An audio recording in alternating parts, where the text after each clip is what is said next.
Hello, this is Richard Urban Warlock here. So this is part 2. So I did a no context, no hashtag reading in part 1. Didn't know where it was going to go. It was looking very much like a kind of love reading, to be honest. Long and short of it, person's let you down. They've not come forward, feeling a little bit beaten up and battered by it. Okay, so I wanted to do a part 2. We're going to do this in regard to, let's say 6 months down the line. What's coming up in 6 months down the line. So feel free to kind of save the video and come back to it later, and see if it does come out. Now it is a future reading, so just remember there are a couple of cards in there that are fixed. So the universe says it's got to happen, but for the most part it's not. So if anything does come up and it's looking a bit dicey, you can change it. Okay, right.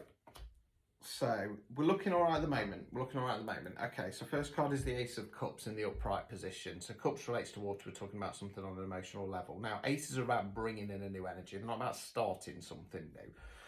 So you've got the cup there and it's overflowing. So we're talking about an abundance on an emotional level. Now, because it's about bringing in new energy, because things haven't worked out with the one that you thought was your one or your twin flame or whatnot, you're going, right, what's my new long-term goal? What qualities am I looking in for in a person? So you're starting, 6 months down the line, you're starting to kind of feel a bit better about yourself. You're starting to think, right, let's start thinking long-term again. We then got the Three of Swords in the reverse position. So swords relates to the element of air. It's generally speaking about the way we think and the words we use. Now, in the upright position, this is the heartbreak card. Okay, it can sometimes indicate third-party situation. Third-party situations don't always necessarily mean a person. It can be a job, whatever, situation, distance. Now, when we flip that round, gravity takes effect, those swords are starting to fall out. So this is saying you're starting to let go of that crap. You're starting to let go of that heartbreak, okay?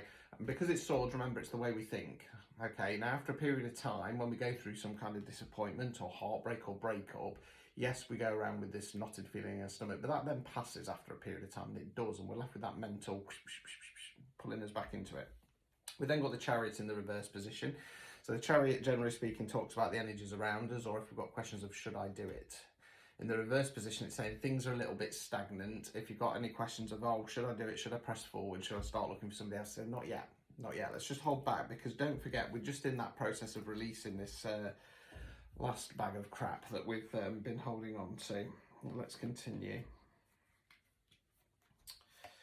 Okay, right, the other reason why the Chariot is holding you back is because we've got the Eight of Cups in the reverse position. Now, in the standard Rider-Waite, you're the person there, they're wearing a red coat. They're walking away in the upright position from what no longer serves us. In the reverse position, you're still holding on, okay? On an emotional level, you're still holding on. Now, again, this is one of the issues that I have with the whole twin flame thing, is that you move away, you walk away, you might in your mind say kind of like, oh yeah, I've done, but emotionally you're still clinging on. Okay, you need to let it go. The irony of it is it's an 8. You've only got to go 9, 10 to close down the cycle, but you're still holding on to that hope, I feel.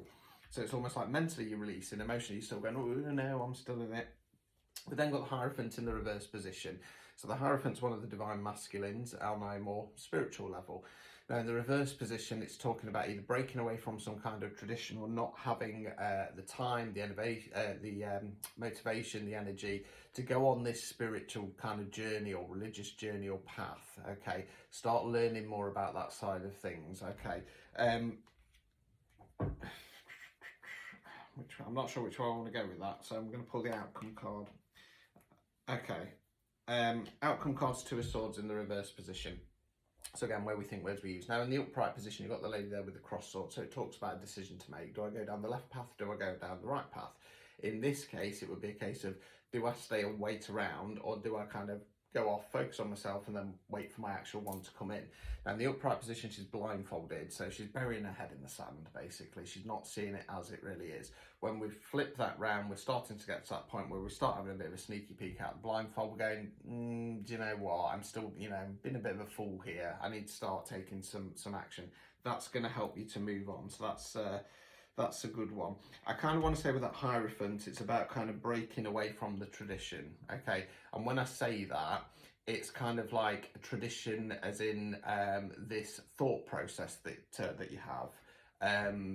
This thought process of, releasing everything to spirit and, hoping that, everything's going to come in divine timing. Now, divine timing is a thing, but it only comes in when we've learned our lessons, okay? And when we're stuck in a karmic cycle, be it relationship, situation, whatever it is, you need to learn that lesson, okay? And waiting around, wasting your time for somebody who's not going to come forward, it's not learning that lesson. When you break that, and when you actually learn that lesson, and potentially the universe does sometimes throw in a couple of extra ones just to make sure that you have learned that lesson, that's when your one will come in. That's when divine timing takes effect. Okay, so it's about breaking, I want to say breaking this tradition of this thought process that you've been on for so long.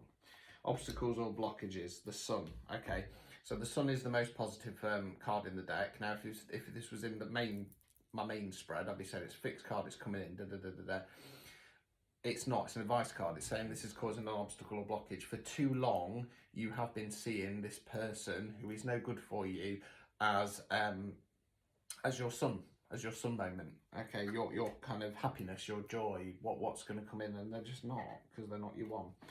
Final card, removing any blockages. We've got the Lovers in the reverse position. Okay, now in the upright position, the Lovers is a beautiful, positive, powerful card. It means new love. Okay, I like to put a caveat on the Lovers card when I'm doing my readings. Reason being is that for me, if you're single and you're looking for long term, you want the Two of Cups, not the Lovers card.